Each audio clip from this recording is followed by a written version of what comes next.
Hey there, Pony fan. Welcome to another Friendship is Magic review with me, the Stupid Private. And today, it's Twilight time.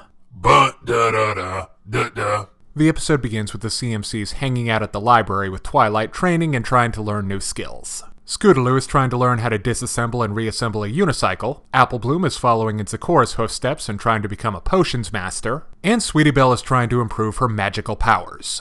Were the remedial classes at Hogwarts moving too quickly for her? Despite their attempts at self-improvement, the three are still about as popular on the school playground as Tuesday's lunch special. Ketchup and rice day. Until they mentioned that they're the personal protégés of Ponyville's resident princess, which for some reason rockets the CMCs into the social stratosphere, getting them free handouts and invites to the best parties. Sure, it starts off small with just bringing Silver Spoon and Diamond Tiara to their private lessons, but soon the whole damn schoolhouse wants in on Twilight time. Twi is surprisingly cool with dozens of young ponies just showing up at her front door, until a certain associate of Luna's lets slip that the whole school is just there for celebrity watching. Not that Princess Twilight is particularly PMZ-worthy.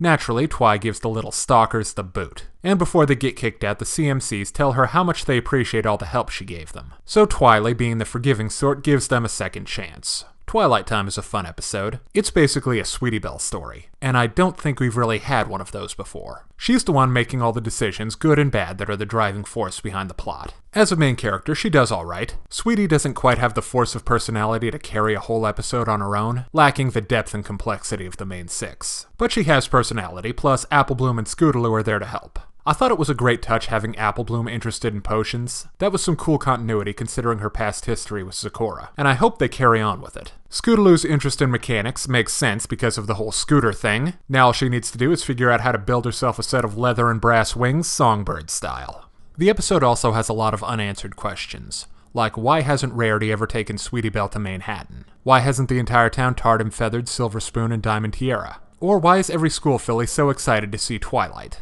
This really has to do with the episode's place in the season more than anything else. If it was episode 3 or something, I would have been more okay with everyone getting all excited about Twilicorn. But I feel like we've seen Princess Twilight just walking around town enough that I just figured everyone was okay with it.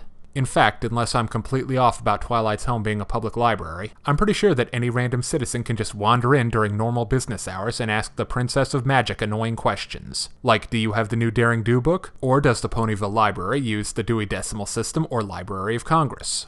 Private, that's an idiotic question. It's clearly the Dewey Decimal System. Granted, it's not as bad as a certain boy wizard having a one-of-a-kind magical artifact and no one ever commenting on it, but it's in the same area code. The humor in Twilight Time isn't the best in Season 4, but it's not bad. Spike's good for more than a few laughs this time around, and Twilight badly needs to go back to Princess Manners School. Speaking of, I like how we see her from a new perspective, basically that of someone younger and less experienced than she is. Twilight really comes off a lot like her mentor, although I think Celestia would probably have handled the duplicity of her pupils better. By banishing them to the moon.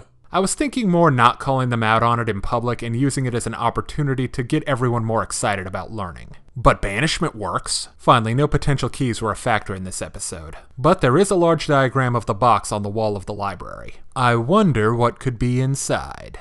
Cenobites. Ugh, I hope not.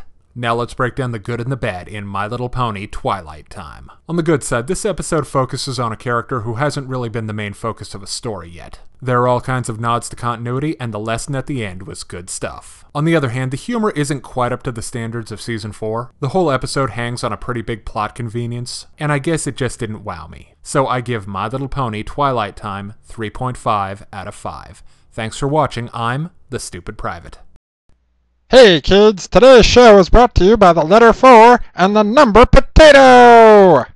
I'm a stupid private.